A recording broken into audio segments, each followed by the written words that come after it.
I was talking away, talking away.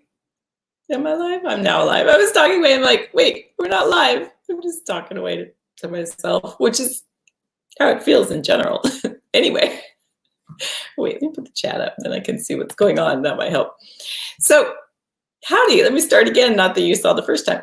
How are we? What's going on? It is Wednesday. We are live. Yes. Okay, good. How are we this fine Wednesday? It's been a busy week. At least it has for me. I don't know. Take three. We have a lot going on here at Hollywood Gatekeepers. I know that the world itself has slowed down, but for those of us that do things online, it's kind of speeding up. There's a lot happening. We are trying to figure out more and more ways that we can serve people. Hey, Doug's here, yippee. In my world, in my online world, things are speeding up, not slowing down. Hey, Christina, nice to see you. I have your questions. So super happy to be here this evening. I'm going to answer a few questions that we've had that have come in, and then we always pick a topic too. So I'm Carolyn J. Carpenter, and Douglas Shaner is here as well, and we are Hollywood Gatekeepers. We're part of Hollywood Gatekeepers. It's a better way to put it. And so we do free trainings every single week here on the YouTube channel and in our Facebook group. And I will leave here and go straight to Instagram and do it there. And then we also have, hey, Jane, we also have a podcast, and Sean is on the podcast. So you definitely need to check that out. She's one of our screen readers. You definitely need to check out Sean on the podcast. She's fabulous, talking about her new film, Better. If you haven't heard about that, check that out, Better, with a period on the end, on all of the Instagrams messages. So, yeah, so we've been doing a lot. And we also, last week, we had our master classes that we're running, and now they're closed and over, but we are open. Like, we've brought in a ton of new students that we're very excited about. So there's just been a lot going on. And then also over the weekend, I've just recently been certified as a life coach. So over the weekend, I had a full-on 3-day virtual event that I attended and learned a lot. And I just take everything that I learned from that and try to turn it around to provide value for you. So there you have it. Hey, Joy is here. Hope you're feeling better. And she's on the team as well, so she can help people out as well. So, and Marcy, yippee. And then, so if like Facebook user, I'm not sure who this is. I'm not sure what you're saying. It's Cindy. Hi, Cindy. The podcast is cool, so definitely check that out. And then, yeah, got a lot going on. Oh, and homeroom.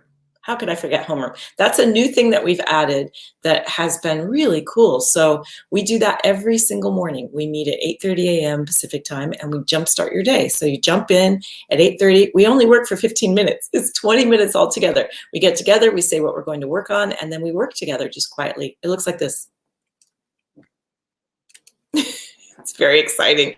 But it is exciting because there's something about the collective group that makes a huge difference, which is one of the reasons I wanted to talk about community tonight. That's our topic for this evening. So I'll answer a few questions. So we get questions sometimes throughout the week, and if I see some, then I will answer those questions. But then I also always pick a topic so that we can just provide, more trainings in more areas. There's a lot to cover in being a reader, because we feel that readers are also, well, you're artists, you are, and that you're also writers. Even if you write screenplays or not, you're still a writer if you're a reader.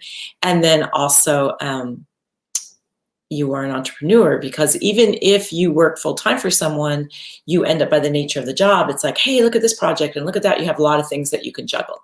So let me just dive in. Kristen, and she's here, I see that. She has a few great questions. She has been the poster child in here, I have to say, in Hollywood Gatekeepers. She's part of our self. We have a lot of these free trainings I was just talking about. We also have our paid course that people enroll really know that this is what they want to do. So we do both. We do it all. We do free stuff. We do paid stuff. We are everywhere. And so she's in the self-paced version. We have a self-paced version of the screen reader course. And then we have Insider's Track, which includes coaching and community. It's a little bit different. But she's been using the Hollywood Gatekeepers Facebook group to ask questions, and she's been jamming, and I'm super proud of you. So I wanted to just toot your horn a little bit. You've been doing a great job and using this group in a wonderful way. So she's asked some really good questions that I thought I would talk about. Her first question, or one of her questions, they're not in any particular order. She is covering a script. She's writing a coverage, which for those of you that are new is kind of like a book report. So the readers read a screenplay and then they write kind of like a book report known as coverage. In that coverage, you talk about what the screenplay was about, and then you also talk about whether or not the screenplay works. What's good, what's bad, not bad, it's never bad. What works, what needs work. So she's reading a screenplay, she's covering a screenplay that has a lot of flashbacks, and the screenplay is within our course. So I know the screenplay that she's talking about, which is, I guess you would call that turnaround. It's some issues with, it's a true story, and then there were some issues with the rights in the family. So that's a very common path that will prevent a screenplay that's a true story from being done. The author had the rights, and then there were certain elements of the author's story that they wanted to leave out, and people want to see that part of the story. So it's a little bit tricky sometimes. So, but it's a solid screenplay, and she's read this and she's doing coverage, and this screenplay has a lot of flashbacks. And so when you write a coverage and you're talking and you're telling a story, coverages aren't cliffhangers. You don't make it like, will she or won't she in a coverage. The purpose of a coverage in general, there's many different reasons someone might do a coverage, but in general, when you're doing a coverage for someone who has hired you to read and write a coverage of a screenplay they're thinking of producing. So a producer is saying, I might want to do this movie. I don't know. Here, read this screenplay. Tell me what you think about it. In that term, that's the terms I'm talking here. There's a lot of different other reasons you might read a screenplay and write coverage, but in that regard, the producer is looking to see, do I want to be involved in this project enough that I'll read your coverage and then I'll decide, do I want to be part of this project? Do I want to be part of this project enough that I want to read the screenplay, or enough that I want to invite the writer in or talk to the agent, or are we doing it? You know, like there's many different layers of how a producer might get involved. So when you are writing a coverage, they need to know what's happening. They need to know what the story is about. The log line is not a question mark at the end. It's like, what is this about? What's going on? This is not a mystery, like in terms of, you're not trying to sell the screenplay. It's not a marketing device. There are times when a writer will want a reader to do coverage for them to help them get an agent where they can submit their coverage, and then the agent can see the good coverage and then hopefully sign them. That's a whole nother thing. And there's all kinds of things you shouldn't do in that scenario. In this scenario, you're not trying to be cheeky. You're not trying to be like, oh, this, you know, will she or won't she? Like nothing like that. It's like, this is what it's about. So when it comes to flashbacks, when you are telling the story in the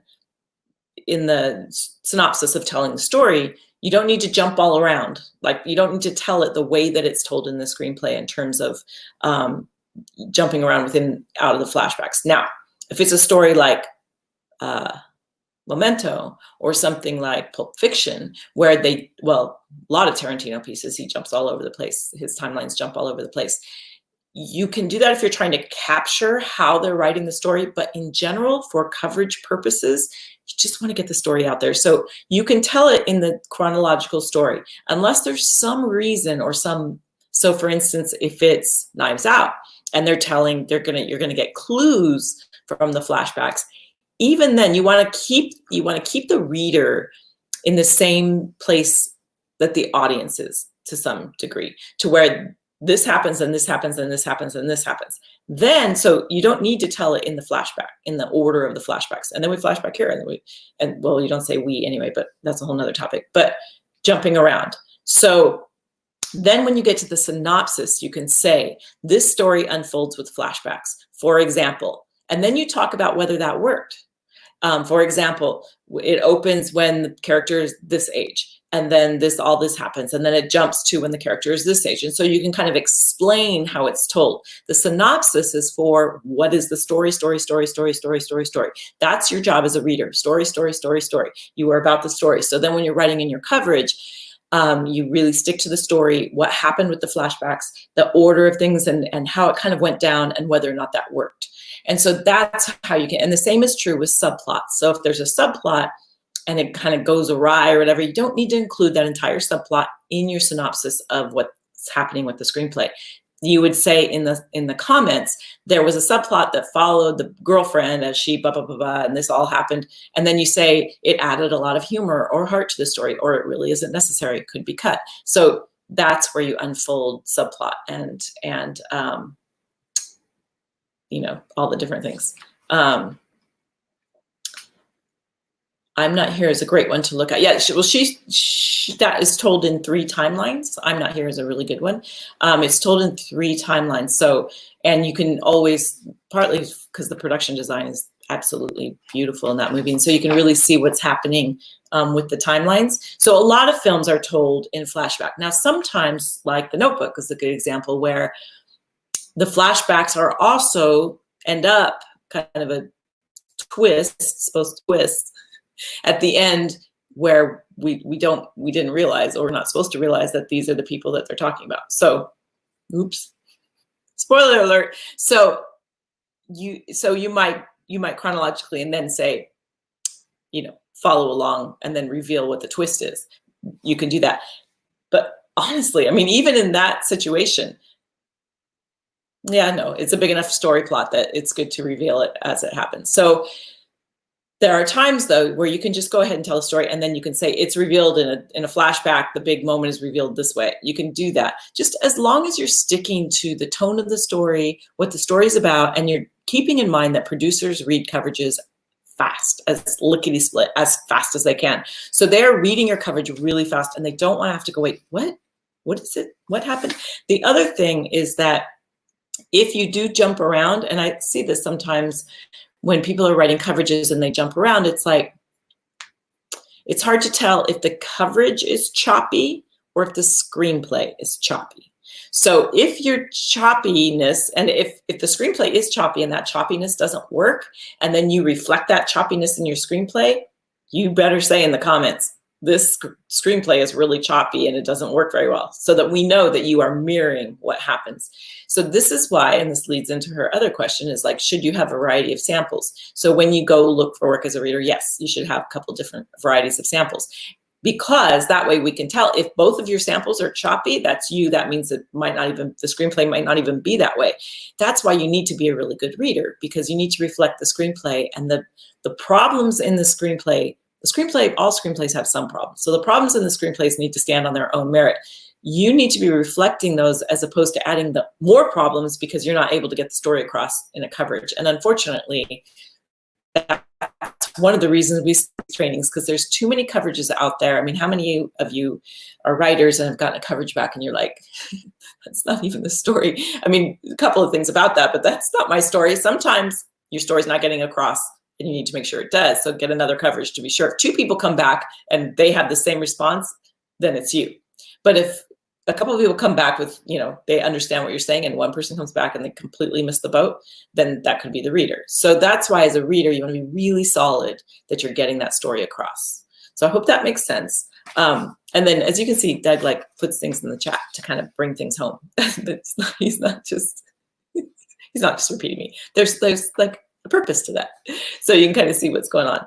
So yeah, the samples could also represent different genres, and then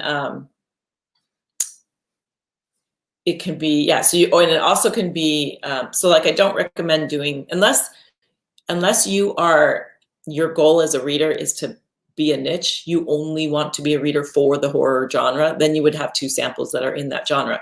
Otherwise, I'd recommend them being different genres. And also, you don't want them both, even recommend, like, I don't know that I would have a recommend as a sample. You want to have that, you want to show that you can find the problems in something. And they're also always, your samples are of unproduced movies, not screenplay, not a movie that we've all seen. It's of an unproduced movie. And typically you will take that sample in, and then the producer will give you their own template, often their own screenplay that they either loved or hated, and they don't tell you which, and then you do your coverage and they see if you line up. And something to keep in mind is that there's no judgment. If you don't line up, you don't want to work there anyway. So if you don't line up on what they think is a good screenplay, yeah, this place is not for you, because it's subjective. So you want to make sure that you're on the same page. Often they'll interview you and they'll ask you, what are your favorite movies, that kind of thing. Because they want to make sure they actually, I know this might sound shocking, but they really do want the project to work. They want it to come through. So they're going to try to do everything they can to make it work. So they want you to want to read it. They want it to be good. They want to swing that door open. They are looking for projects. So if for some reason it's not a match and you don't have the same sensibility as the person that you are thinking about reading, being one of their readers, yeah, it won't work. So just move along. There's plenty of fish in the sea. It's like dating. Lots of fish in that sea. So, so then she goes on to ask if so we talk a lot about, and we talked about this last week. And so we do trainings in here every single week. If you just scroll on down through the Facebook or even put a topic into the search bar, you'll be able to find different trainings and different topics. And so last week we actually talked about career paths that you might have as a reader and different things that you can do. And one of those is being a coach and a consultant. Coach and or consultant. A consultant typically deals with the screenplay, the actual script and things that are good and bad about it. A coach is with the writer, helps that writer get your pages in and, you know, mindset things, and like really you help the writer out. So when you're a coach and consultant, you can be both for that writer. You might dive into a project and do what they call page 1 notes, where you're really diving in. Page 1, you should do this. Page 2, blah, blah, blah. So you're really diving in with that writer. And once you know your craft and you get going as a reader and you're doing well, you can actually charge quite a bit of money to do that, because you're really making a huge difference in moving the project forward. So that can be one route to go, is coaching and consulting. You can do that with writers and work with writers. I mean, that's a lot of readers start out on the production side and then end up with that, because you see as a reader, and was my path, you see as a reader like so many of the same mistakes that you start going, oh, if I could just get to this writer. Did I say reader? Yeah, if I could just get to this writer before they submit their screenplay, I might be able to help them get the screenplay in shape before they submit it. A lot of readers end up going down that path, and so that they can help more writers. So that is definitely a path that you can go down. So, and then Kristen, you're asking me if what I think you should do, what you're better at. That's not really up to me to decide. And you're in the course. So when you get into phase 3 and 4, there's all kinds of tools in there. Maybe you're just not there yet, where you time track and you journal and you do a bunch of things so that you have to know thyself and know the kinds of people you want to surround yourself. You definitely can do both. You can do both. You just have to juggle that then. So you can do whatever you want. This is your career. That's a beautiful thing about being a reader, is it's your thing. You figure out what you want to do. So I can't really speak to each individual in terms of what you should or shouldn't do or which one's better. It really is such a personal choice. So, you know, decide. There are things in there you can look at to see which way you lean. If you love the fast-paced and things of production, and you want to be kind of involved in a bigger picture of production companies where they have more than one project going perhaps, and you want to be in that world, that would be just a reader. You're being a reader. If you want to dive in and really work on development and see the one draft and then the next draft and then the next draft, that would be more of a consultant. And sometimes readers in production companies do a little bit of both. Sometimes once you get your footing somewhere, they'll start to give you rewrites and that kind of thing. So it's really dependent. So yes, Joy is right. You can also find these recorded on our YouTube channel. And then we also, we don't have one this week, but often, and you'll see it in the YouTube channel, we have handouts. And when you download that handout, it takes you to a page where we have trainings and handouts that go with that, which that leads me to our freebie that we have tonight. We almost always have some kind of free thing, handout, something that we do every single week in our trainings. And this time, I actually created an entire page that shows you where to find all of our free stuff, because we thought, you know what, this is a good resource, and this way it's in one spot, and you can kind of look around and see what you need. And that, so you can get to that, I'll just put it up here, yeah. So we call it Free Future because it's free, and it's also some of our future programs. It has all of our free stuff as well as all of our paid programs. So everything's in one spot, and then you can kind of decide, you know, which one's for you, which one makes the most sense for you, which path you want to go on. We have other trainings that we don't even talk about in here that are in there as well. So yeah, check it out. It's all in one spot. I'm super proud of it. It took me a long time to do it, because if you have an online business, it's all about links. So hopefully all the links work, because there's a lot of links in there. So, and then with our paid courses, we don't open them all that often. We only open them every once in a while, because we'd like to pay attention and do these free trainings. And we also want to pay attention to our students that are in those courses. Once they get in there, we want to make sure that we're making sure that everybody's okay and learning and it's all good. So if we were spending all of our time, you know, letting people in, it's just, it's a moving a mountain, getting people in and giving them people lose their logins, and it's just a lot of work. So it takes a lot of our focus. So that's why we only do it every once in a while, so that the rest of the time we can focus on these trainings and we can focus on the students that we have. So check it out, That's your freebie for tonight. So it kind of, all of it kind of leads me into sort of what's possible. And then that also leads into community. Community is so important. And as we are seeing in these times, like we are trying to be here at Hollywood Gatekeepers and Hollywood Screen Readers. We really want to be that place that people can go to find community, to kind of get away from it all, to be together, to like, you know, plan, just do things together, have some time away from all the craziness that's going on. We understand that there's a lot of nuttiness in the world right now, and there's a lot of tragedy, and there's a lot of fear and uncertainty. And so we really do want to try to provide as many free trainings, as many courses, as many whatever we can to keep you focused, keep you going, keep you working, keep you like doing things, which is why we created Homeroom, so that you can come in, get your day started with us and build that community. And every day we have a few more people that dive in there. And the URL for that, which is in this, when you see it'll be on this free future URL, is hollywoodgatekeepers.net/homeroom. So yeah, well, most of our stuff is pretty straight ahead like that. It's hollywoodgatekeepers.net/whatever it is, free guide, masterclass, screen reader, join. Like it's all pretty straight ahead. So in Homeroom, we really wanted to provide that community, but the other thing that we're providing with that is routine, because we realized right away that a lot of people are struggling because the routine is messed up. And I'm seeing a little less of that particular thing now. Now it's like, what's going to happen next is what I'm seeing. At first, it was just like, what the, hey, the, who the, what's going on? And then it was just basic fear.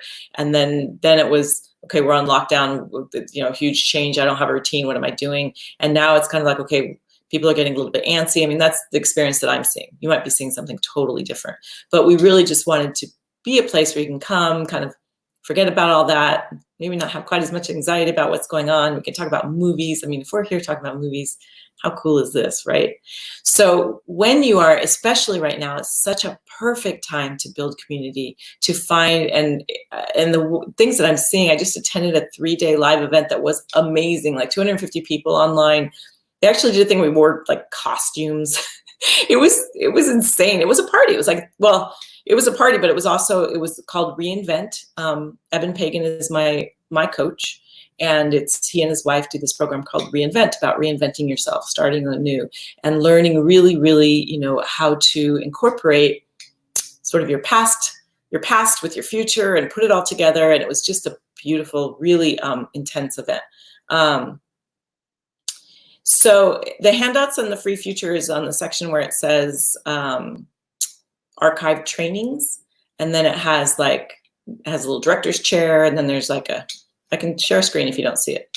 And then it has 3 different, what is a reader is one of our sections that have trainings of that. And then it has,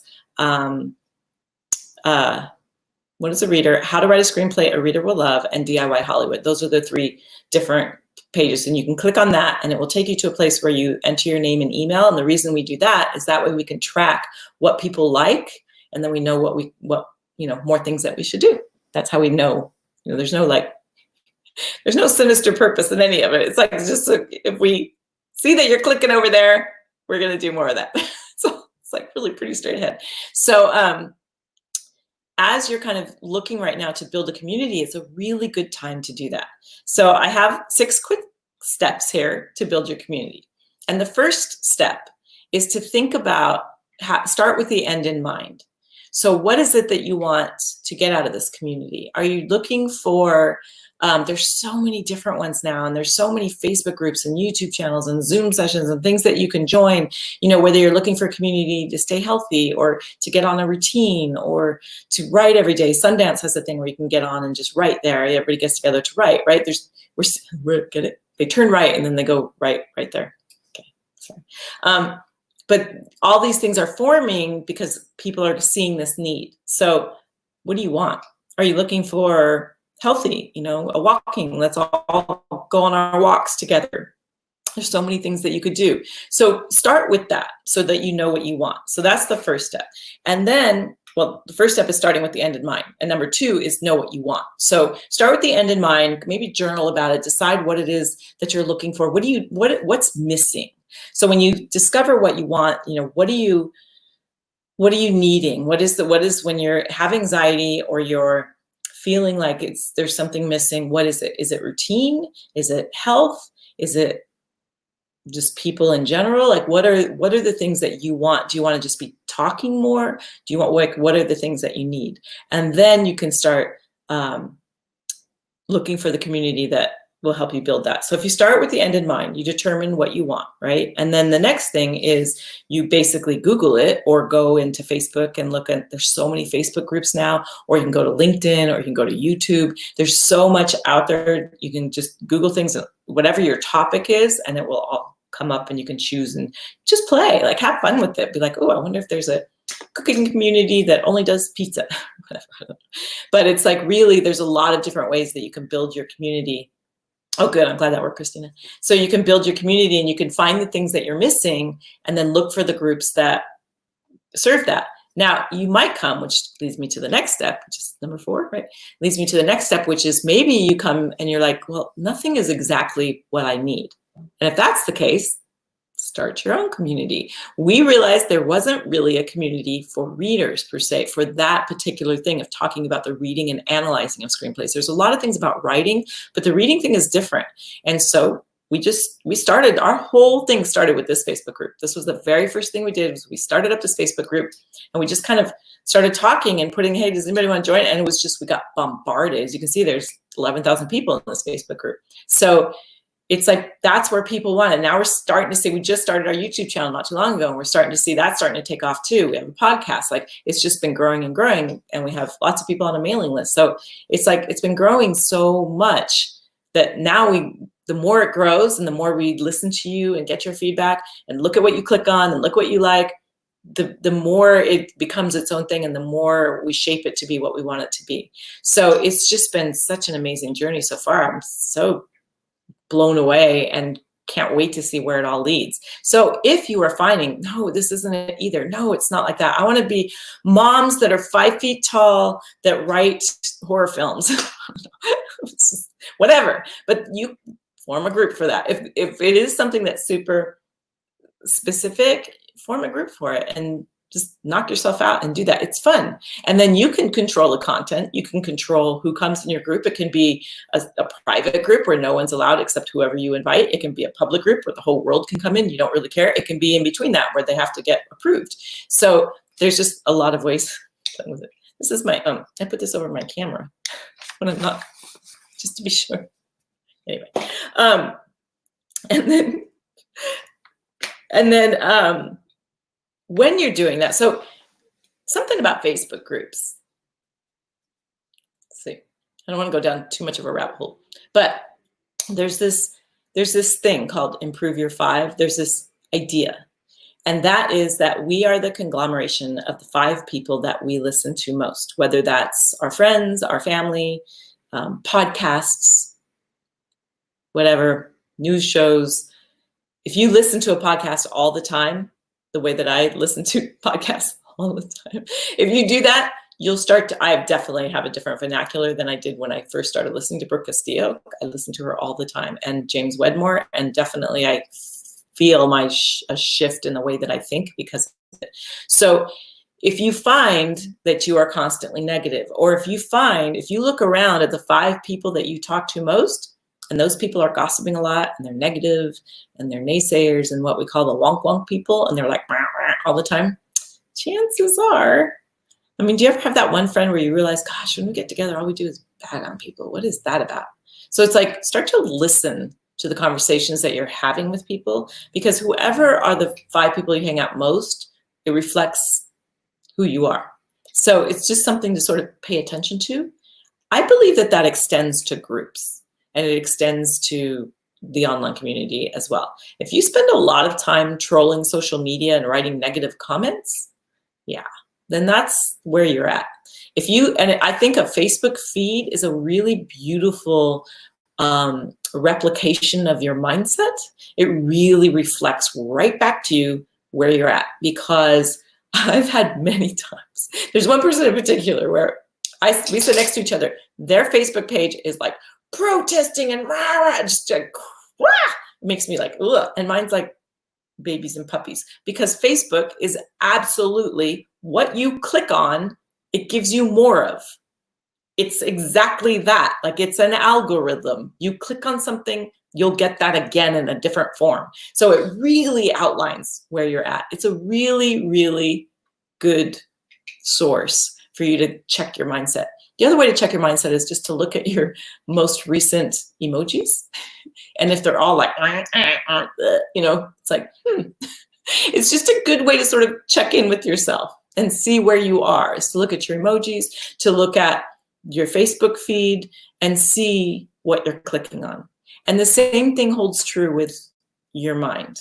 You can see what you're clicking on by your general health, well-being, mental health, all of that. So if you find that you're constantly full of anxiety, and now I'm not saying there aren't reasons to have anxiety. Absolutely, we all have it. I wake up some days and I'm just like, what the heck is this? And so there's a lot of things that you can do. I wasn't intending to go down this rabbit hole, but that's why I was like, there's a bit of a rabbit hole with this, but there are ways to kind of get yourself out of that. So it's a good way to check in with yourself and then find ways out of it. And one of the ways out of it is to form groups that support you, which is why we started Homeroom, which is why we do these sessions, which is why we have these conversations. It's like we're trying to just get as many people to think about that if we are here right now in this moment, I know I say this a lot, but if we are using this time to talk about this right now, that's a good thing.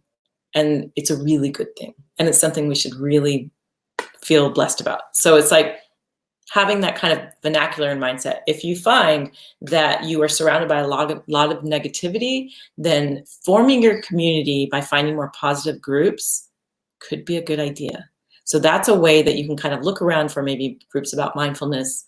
I mean, Joy has Right Mind Coach, little plug there. But, you know, just really, really, oh, awesome, Marcy. I'm glad it's useful. So it's like, yeah, too anxious to think about that topic, right? And I took a webinar today with Brooke Castillo once again, and she talked about the idea of feeling, going ahead and knowing that feeling is there. Anxiety is always there for us. All of these possibilities are there for us every single day, regardless of what's happening in the world.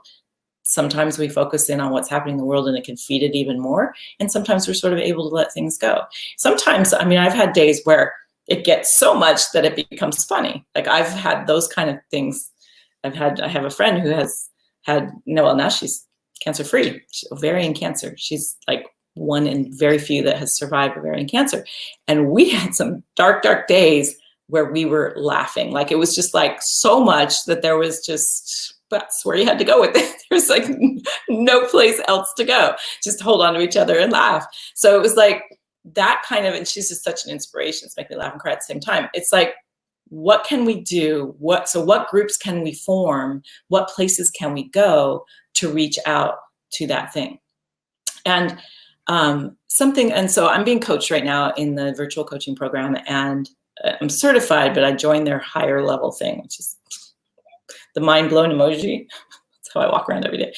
And Annie, who's Eben Pagan's wife, is this fierce woman who really stands. She's just my hero, and she's like, if I could get a combination of Castillo's practicality and Annie's, she holds fiercely for your magnificence. And I absolutely adore that. And it makes me think of you guys every single time she talks. I think about you, everyone that I've met in here, and how I am that for you. I know that anyone that comes in through these programs, as much as we're talking about reading and movies, but you know what? It's writing, it's our culture, it's who we are. We form stories, and that's what people tell in generations to come. How many movies do we watch that were made, 20, 30, 40 years ago, right? It's like we shape our culture, it's important. What we're doing now is important. There's so many cool things that are happening on, people are creating things right now. It's like there's so much opportunity in creativity right now as people are trapped. It's like what we have is our minds. And so there's so much happening, right? So she had this beautiful thing where she talked about thinking about people that potentially don't inspire you, or people that annoy you or whatever, and reframing, or if you don't agree with them, reframing, thinking of that person, and then imagining a book cover that you're going to put on that person. And the book cover is something that you love. So the book cover is like, it's something about that person, but it's something about, so it's like a really beautiful picture of their creativity, or it's a beautiful picture of some positive aspect of that person. So that whenever you think about that person, regardless of your history with them, the first thing that comes to mind is the book cover. Is that the most beautiful thing ever? So you can think about that person, immediately see the book cover, which is representing who they really are, what they really intend underneath whatever it is that they're experiencing that's making them behave in a negative fashion. And so every time you think about that person, you're thinking about this book cover. And these are the kinds of tools that she gives people. And I just wanted to share that with you and have it be, home talk shows are happening. I know that Netflix talked about, I heard a thing today that they're going to potentially do something like Orange is the New Black, but with each actor performing their part at home and then they'll edit it together. Like, there's so much opportunity for creativity right now. It's literally mind blowing. And there was a concert that happened over the weekend. I want to say Travis Scott, but it was like 4 million people showed up to this thing because you came to this concert as your gamer avatar and you could run around. Unbelievable, right? Like, there's just so much happening. So I just wanted to kind of share a little bit of that, because this community thing right now, there's no better time to reach out and form a community. There's no better time to, people are open right now to community, to reaching out. I've been reaching out to get more people to come in and talk to screenreaders and come on the podcast. Bobby Moresco is going to come in. He wrote Crash. We've got Jeff Arch, who wrote Sleepless in Seattle. Like, people are like, yeah, okay. Because it's just different, right? So you've got this opportunity now to be able to reach out to people that maybe you wouldn't be able to reach out. There's just stuff you can do. Like, there's doors that are open that weren't open before.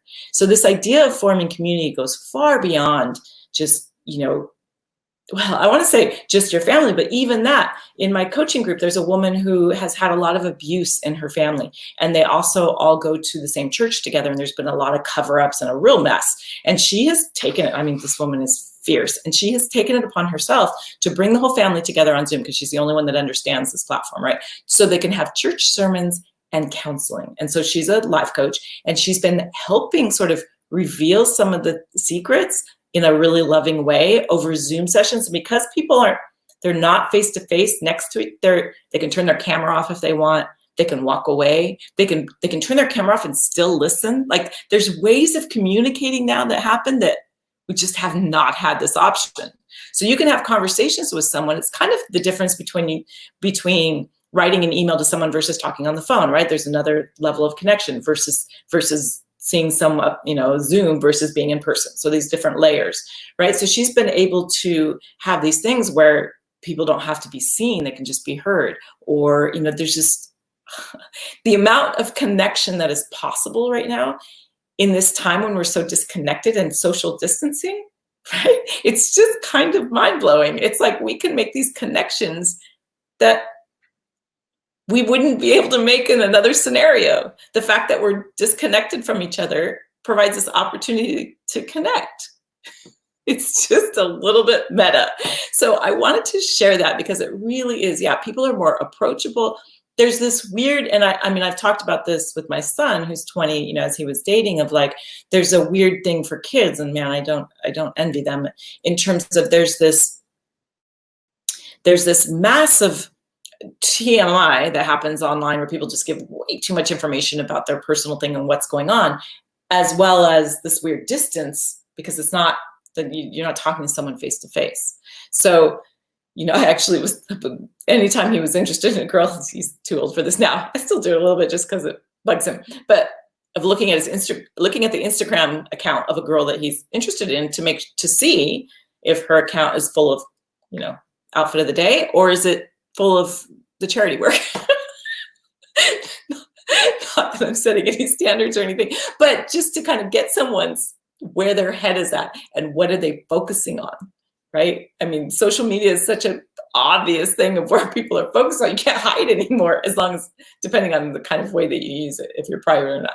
But it's fascinating, right? This idea of like, TMI, that's true. You immediately know, right? And isn't it funny how sometimes you have some friends I have some friends I went to high school with on Facebook, and I'm like, ooh, I really didn't need to know that about you. Or you kind of see like, wow, I've known this person, whatever, many, many years, and I had no idea that's where they stood on that, because it's like, it reveals a level, right? So it's such a good indication social media of where you're at, where you live, what you're looking at, what's reflected back on you because you clicked on it. Because if you clicked on it, that's saying, I want more of this. Just like when we're in a relationship that's terrible for us, it's like, oh, you're saying, yes, please. Please, sir, I want some more. That's what you're saying. So take a look at that. Come back in here and we'll talk about it. And all of this too is fodder for writing, is it not? It's all great in a screenplay because it's authentic. It's so authentic. And that's what we want, is to be authentic, to have groups that are authentic. We want that in here. We want to have an authentic group. We want to be that for you and be a place where we can kind of laugh, have fun, but also think about things and really talk about, how to think as opposed to what to think. I think that we are constantly told what to think our whole lives, all through school. Here's the answer. Here's the truth. Let's get me started on that. But what to think? You need to think this. This is what, here's the rule and here's what to think, as opposed to how to think and how to kind of stretch our mind and be like, oh, wait, this is not working for me anymore. These 5. So there's a whole thing of leveling up your 5 or improving your 5. And I don't really like the level up thing because I don't think that that one person's better than another. It's just we move through phases in our lives and people come in and out of our lives. And I think sometimes it's a fit and sometimes it isn't. And sometimes it even does this. Have you had friends like that where, oh, we were really, we were really close and then kind of just, now we're back. I think people, because sometimes it's really painful and there's a painful breakup.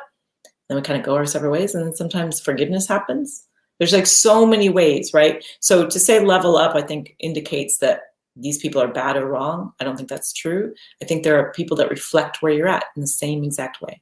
So if you can form this community of people who are reflecting where you are right now, you're going to write better screenplays. You're going to be a better reader. Your life will be better. You will be easier to be around, all of that. Yeah, definitely limiting the news intake. I mean, well, I watch it. I watch it here because I'm in Montreal and I'm learning French, and that's a good place to learn it. But other than that, the place not to learn another language? Game shows. I'm like, what the heck is happening? Anyway, but it is that way of like finding ways. You are responsible for what intake you have. You are clicking on whatever you're clicking on, looking at, thinking about. You can think about something else. Even if you're anxious, you can think about something else. You have that power. That's the beautiful thing. You can think about something else. It's a beautiful gift that you can shift that up and you can switch and change and find a different group. And so if building that community can support you in that, and I highly, highly, highly support you in that decision. That's why I love that you're here. Because to me, I will always, and some days we have like not so good days, but some days we hit it on the head. So I will always try my utmost to be that place for you, to be this place where you can come and we can have these conversations and keep it positive and, think about something else. Think about something else for sure. So I'm so glad it's helpful. And even though we talk about reading, that's what our passion is reading screenplays. The industry in itself is a very stressful place. So if we can help train our minds to stay in this place, especially now, like what an opportunity. I would love to see at the end of this, because there will be an end of this pandemic. When this pandemic ends, I would love for us to come out going, I kicked some butt during that pandemic. Like I did good. I was good. Like I did okay. Like I came through it, or I learned this, or this happened, or I was able to something, or I was able to stay cool. It doesn't mean that you have to get things done. I've seen so many posts about Isaac Newton, like creating the whole, I forget, calculus, because he was like quarantined. So it was like, and there was another one too, I just heard the other day where, these massive things happened because the person was quarantined. Yeah, we don't need to set that bar. And some days it's not available to you and you really just need to curl in a ball and watch Netflix. Absolutely, that's available as well. And there's no shame in that. It's but it's being able to get to the other side of it and really have this understanding of, okay, life is messy and awful sometimes. And if we can stay as even as we can, no matter what's going on, that's what it's all about. Otherwise, what's the point? It's like that's, to me, is that finding that grace and acknowledging the feelings that are stressful, allowing them to be, allowing them, welcoming them, saying, I acknowledge, I see you. Hello, darkness, my old friend. And then figuring out the way through it, as opposed to, embracing it, breathing through it, finding a community that can help you. That, to me, is everything. And I think there's a lot of people that are stressed a lot of the time now and always. And I think this particular scenario is going to open many more doors for people in general that are stressed out and need help. And so it's so awesome and mind-blowing that it could lead to that. So that's our message for today. Is there something else I was going to say?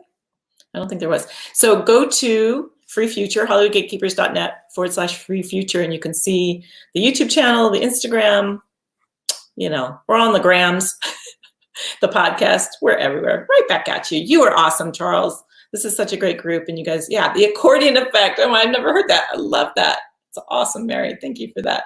Glad I caught that. So that's so great. I have a friend who plays the accordion. He's awesome. So look for those groups. There's so many beautiful musicians out there doing cool things too. Check them out. Find the groups that serve you. If you don't find that one serves you, then create your own. It doesn't have to be massive. It could be 10 people. It doesn't 3 people. It's amazing what you can create. It's out there. It's waiting for you. I'm so curious to see what it might be, and I can't wait for you to share whatever it is that you find. So I will get some rest. You get some rest, and we will see you next week. All right, you guys? We'll see you in homeroom tomorrow, 8:30. And then next week too. All right, you guys. So good. You guys inspire us every single day. Thank you so much. We'll talk to you soon.